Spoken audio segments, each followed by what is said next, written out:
Assalamualaikum warahmatullahi wabarakatuh. Perkenalkan, nama saya Mina Marista dengan NIM 2306101048 dari kelas 1C. Di sini saya membuat video untuk tugas pengantar hukum Indonesia yang diampu oleh Ibu Dr. Sulistia Eviningrum SHMH dengan materi hukum perdata. Yang pertama, di sini saya akan membahas tentang definisi menurut para ahli. Menurut Surjono Sukanto, hukum perdata adalah bagian dari hukum privat yang membahas tentang hubungan hukum antar individu atau badan hukum. Kemudian menurut Arsubekti, hukum perdata adalah segala hukum pokok yang mengatur kepentingan-kepentingan perseorangan. Kemudian menurut Sudikno Mertokusumo, hukum perdata adalah hukum antar perseorangan yang mengatur hak dan kewajiban orang perseorangan yang satu dengan yang lain dalam hubungan kekeluargaan dan dalam pergaulan masyarakat yang mana pelaksanaan diserahkan kepada pihaknya masing-masing. Untuk yang kedua ada subjek hukum perdata. Subjek hukum perdata itu ada dua, yang pertama orang dan yang kedua ada badan hukum. Orang ini orang atau individu sebagai warga negara yang dapat memiliki hak dan kewajiban dalam konteks hukum perdata, mencakup hak kepemilikan, kontrak, dan warisan. Orang ini dibagi menjadi dua, ada yang cakap dan tidak cakap. Yang tidak cakap ini membutuhkan pengampuan dari seseorang yang cakap. Dan untuk subjek yang kedua ada badan hukum. Badan hukum ini adalah kumpulan orang-orang yang mempunyai tujuan tertentu, harta kekayaan, dan hak kewajiban. Kemudian yang ketiga saya akan membahas tentang objek hukum perdata. Objek hukum perdata yang umum melibatkan hak dan kewajiban individu atau pihak swasta. Saya akan menyebutkan contoh-contoh objek hukum perdata. Yang pertama, hak kekayaan, properti, termasuk tanah, bangunan, dan barang-barang pribadi. Ini merupakan objek hukum perdata yang umum. Hukum perdata itu mengatur kepemilikan, pengalihan, dan penggunaan properti. Kemudian untuk objek hukum perdata yang kedua ada warisan. Ini mencakup peraturan mengenai pewarisan harta benda dan hak-hak setelah seseorang meninggal. Kemudian objek hukum yang ketiga adalah kontrak. Ini mengatur hubungan kontraktual antara pihak termasuk pembuatan, pelaksanaan, dan pemutusan kontrak.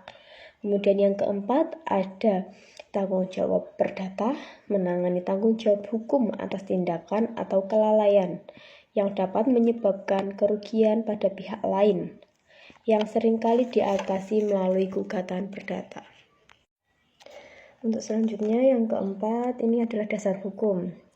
Ada Undang-Undang Dasar 1945, Konstitusi Republik Indonesia Serikat, kemudian ada Undang-Undang Dasar Sementara 1950. Pasal 2 Aturan Peralihan Undang-Undang Dasar 1945, segala badan negara dan peraturan yang ada masih langsung berlaku selama belum diadakan yang baru menurut undang-undang ini. Kemudian menurut pasal 4 Aturan Peralihan Undang-Undang Dasar 1945, sebelum MPR, DPR, dan DPA, menurut undang-undang ini segala kekuasaan dijalankan oleh Presiden dengan bantuan sebelum Komite Nasional Pusat. Selanjutnya, yang kelima membahas tentang perbandingan hukum perdata dan hukum pidana. Hukum perdata ini berkaitan dengan hubungan perseorangan atau individu. Kemudian untuk pidana ini menangani tindak kriminal yang melanggar norma-norma hukum. Kemudian untuk sanksi yang diberikan untuk perdata ini sifatnya untuk pemulihan atau ganti rugi. Nah, untuk yang pidana ini sanksinya diberikan untuk memberikan efek jerah. Nah, tujuan dari hukum perdata ini untuk kepentingan perseorangan atau individu. Kalau yang pidana ini untuk kepentingan umum. Kemudian untuk sifatnya, yang pidana ini sifatnya mengikat dan yang perdata sifatnya mengikat dan melengkapi. Perbedaan selanjutnya ada di pelaksanaan. Pelaksanaan hukum perdata ini dilaksanakan oleh pihak masing-masing. Kalau hukum pidana ini dilaksanakan oleh sang penguasa. Untuk pihaknya dari hukum perdata itu bisa orang ketiga atau individu itu sendiri. Kemudian untuk yang pidana ini pihaknya salah satunya sang penguasa atau hakim itu. Kemudian yang keenam saya akan membahas tentang pembagian hukum perdata menurut Kitab Undang-Undang Burgerlijk Wetboek atau BW. Ini dibagi menjadi 4. Buku pertama itu tentang orang, buku kedua tentang benda atau barang, buku ketiga tentang perikatan, dan buku keempat ini tentang pembuktian dan kadaluarsa. Kemudian kalau hukum perdata menurut ilmu pengetahuan ini dibagi menjadi 4 juga. Yang pertama hukum tentang orang, yang kedua hukum tentang kekeluargaan, kemudian yang ketiga hukum tentang harta kekayaan, dan yang keempat hukum tentang warisan.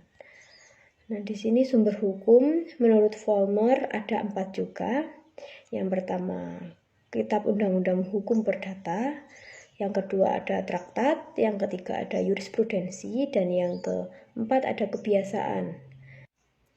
Nah, untuk sumber hukumnya ini dibagi juga menjadi 2, sumber hukum perdata tertulis dan sumber hukum perdata tidak tertulis. Yang tertulis ini berisi 3, yang pertama Kitab Undang-Undang Hukum Perdata, yang kedua berisi traktat, yang ketiga berisi jurisprudensi. Nah, untuk yang tidak tertulis ini hanya berisi kebiasaan. Sekian yang dapat saya sampaikan. Terima kasih atas waktunya dan mohon maaf kalau ada kekurangan atau salah kata. Wassalamualaikum warahmatullahi wabarakatuh.